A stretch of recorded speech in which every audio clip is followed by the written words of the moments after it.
Hello everyone and welcome to my YouTube video this Monday. It is great to see all of you back again. I'm so happy to see you. So usually during this podcast YouTube channel, we talk about what I'm doing in the world of knitting or crocheting, and then we talk a little bit about my life in Japan. So we usually start with finished objects, then we go on to whips, then we go on to plans or acquisitions.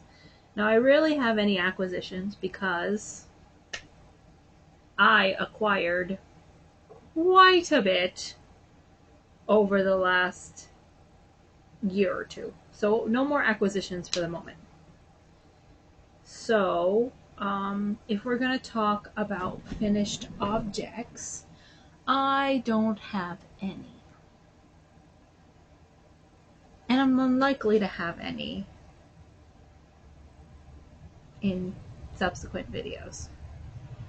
Because I'm working on a longer term project that I'm going to make a video where I show you guys everything that I'm doing about that long term project, so I don't really want to reveal that long term project to you right now.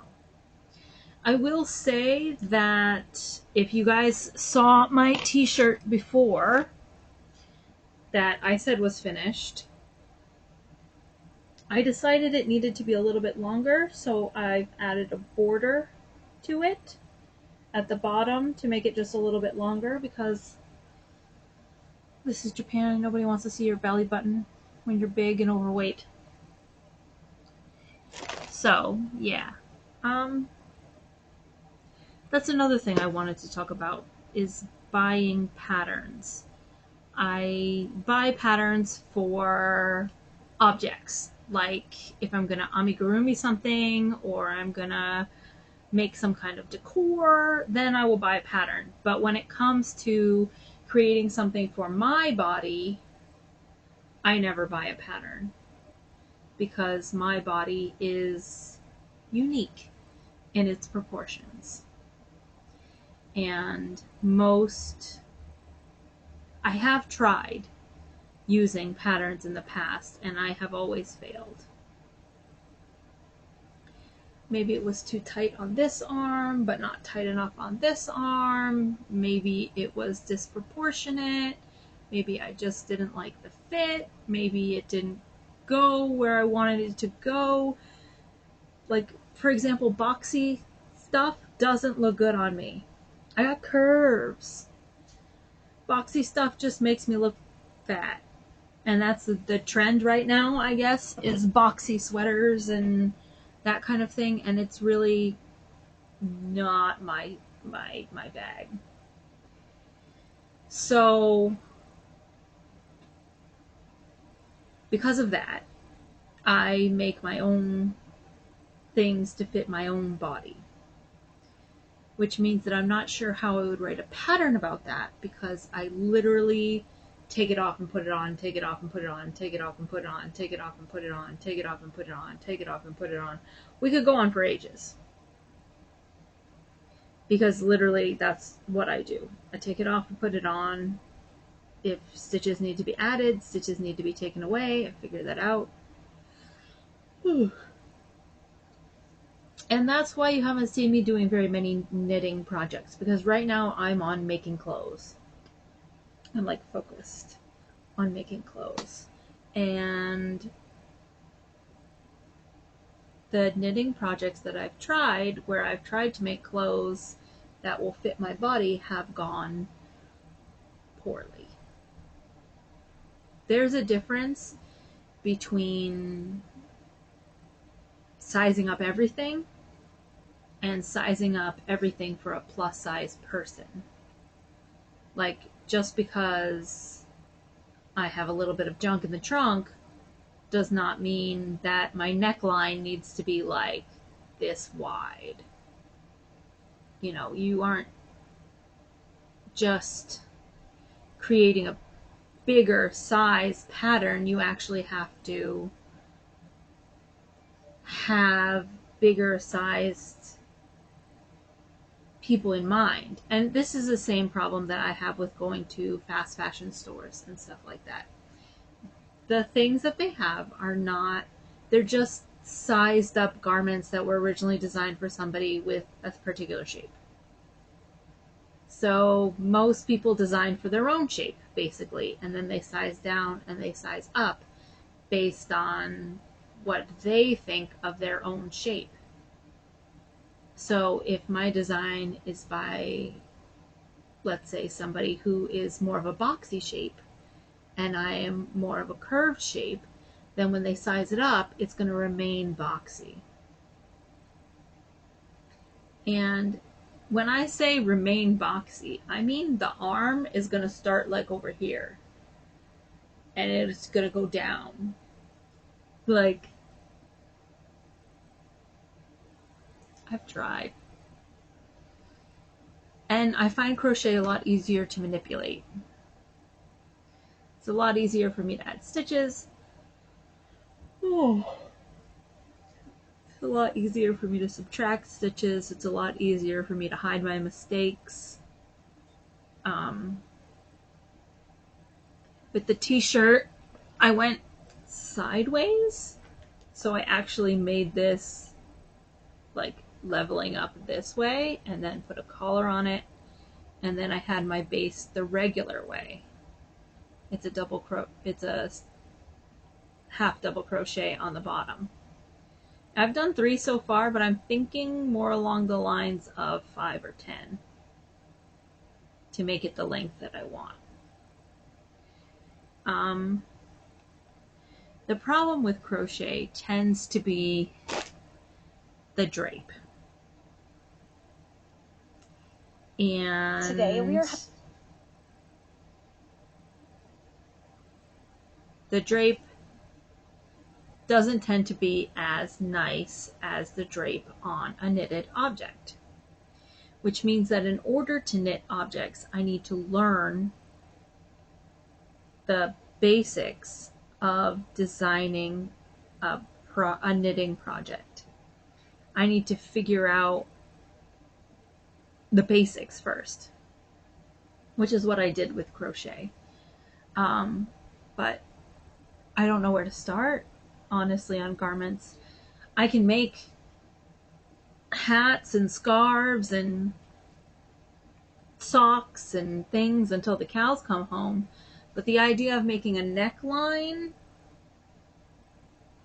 is so difficult. And then you have live stitches for the arm, or you have to pick up stitches for the arm.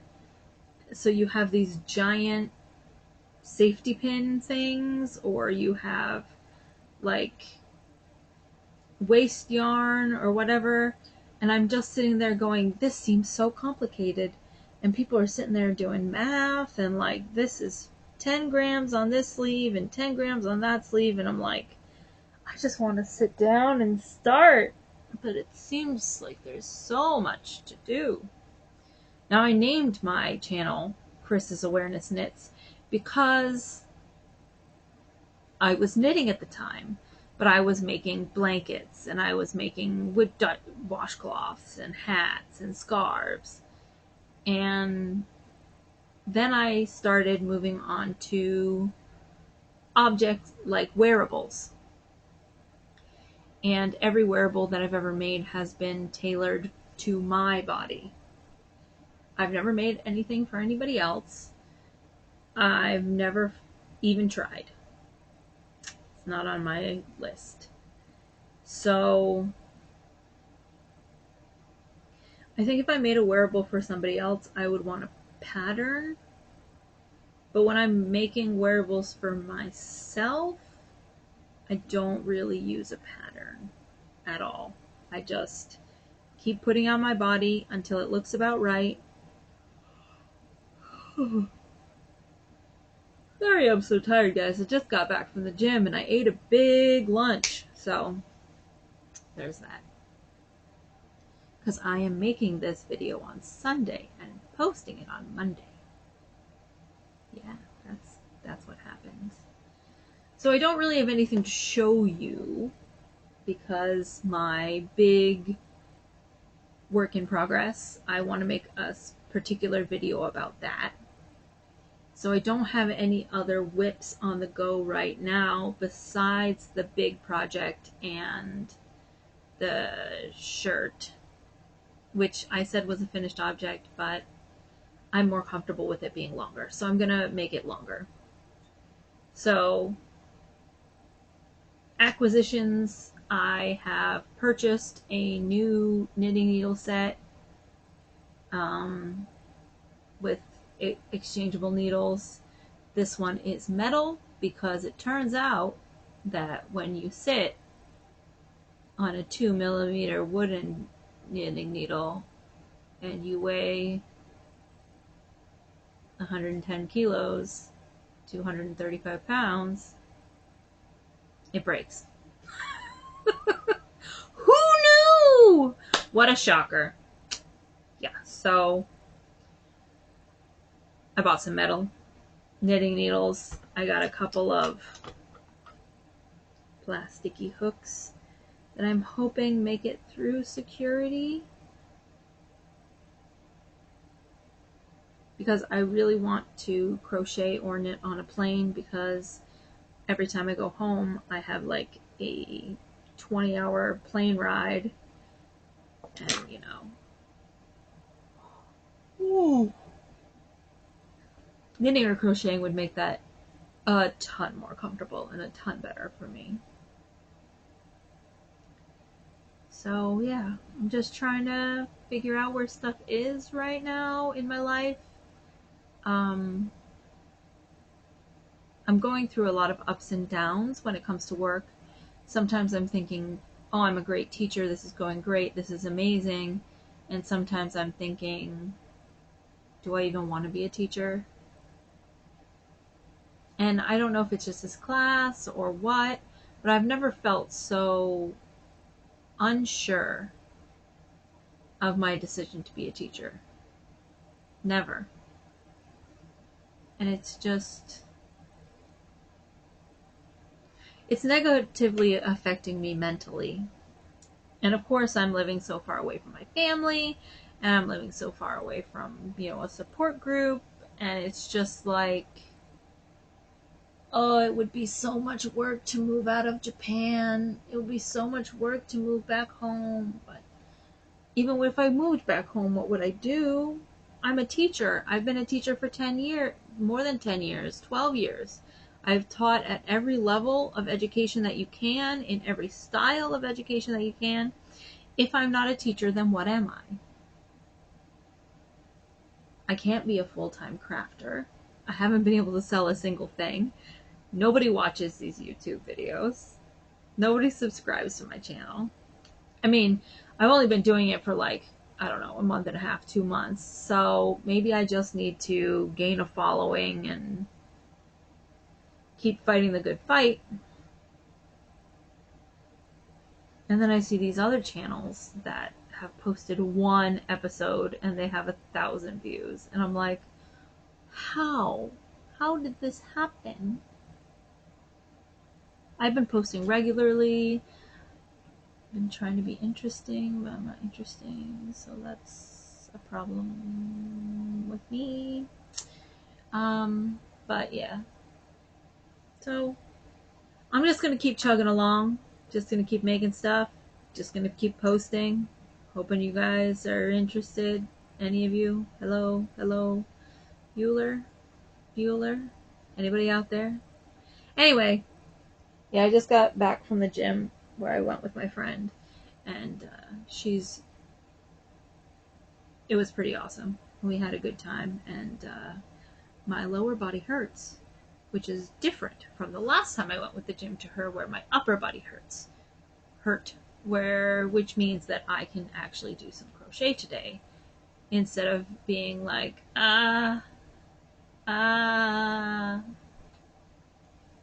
like I was last time. So I'm going to get some crochet done on the big project that I'm working on. And that's pretty much it for me for today, guys. I haven't done anything else but work on this project and go to the gym and come back. We did have Indian for lunch and it was super good. I had a butter chicken with a garlic cheese naan, and it was amazing. And I was so happy. So, so happy.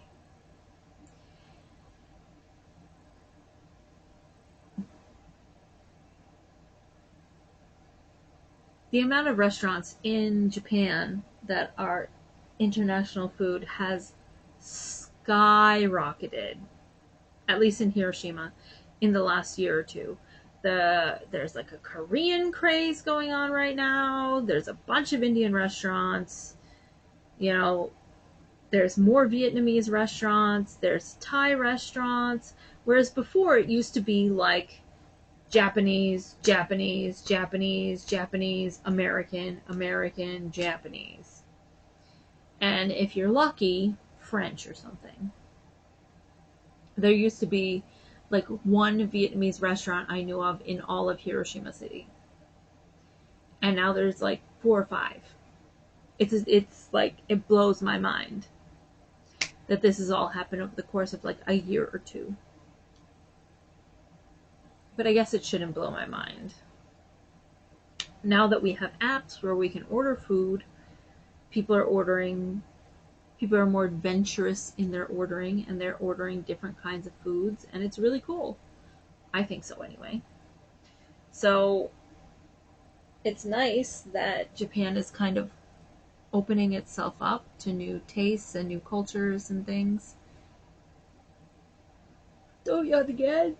Oh, what the hell, Christine? Why did you make this video if you're so sleepy?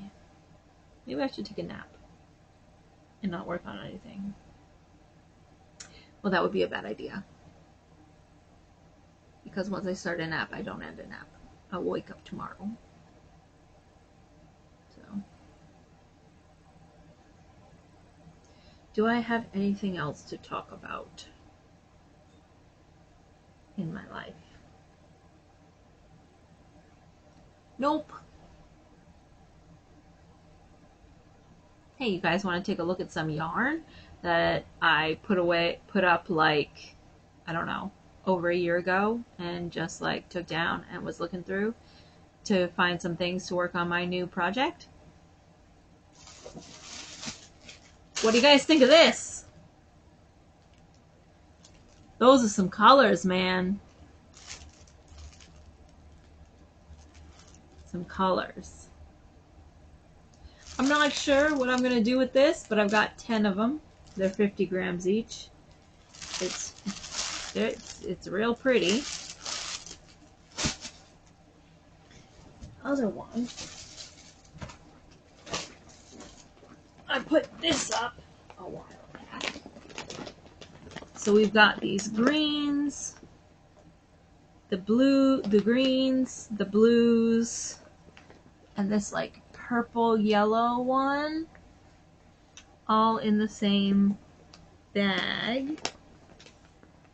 And then if you look on this side, we've got some more purples and some very cool colory ones here. So I was looking in here for something to match my project that I'm currently working on, and none of these matched, but as you can see, there is some give in the top of this. So one of the colors in here did in fact match, and I am in fact using it on the big project. But tell me what you think I should do with these, because I'm thinking the green would make a nice like shirt, but I don't know what to do with the other colors. I really like the like purple yellow blues, and I really think it would mix really well with the blues. I think that one row of each would make a really nice something. Then there's these purples, and then this stuff on the side. And this blue in here is sock yarn. The same sock yarn that I made my purple socks out of before. Although this is not purple sock yarn. So, I don't know. I have a big bag of yarn, and I need to do something with it. and I have 5 shells of yarn, and I need to do something with them. So if you have any ideas, give me a holler, because I'm going to be trying to make this stuff into stuff. Hopefully into stuff that people will buy, but otherwise into stuff. Because making it into stuff is basically what I'm doing. It's my raison d'etre. Why did I start this YouTube channel? To make stuff into stuff. Why am I still doing this YouTube channel? Because I'm trying to make stuff into stuff. And I want to show you the stuff that I've made from the stuff that I had. It's all stuff.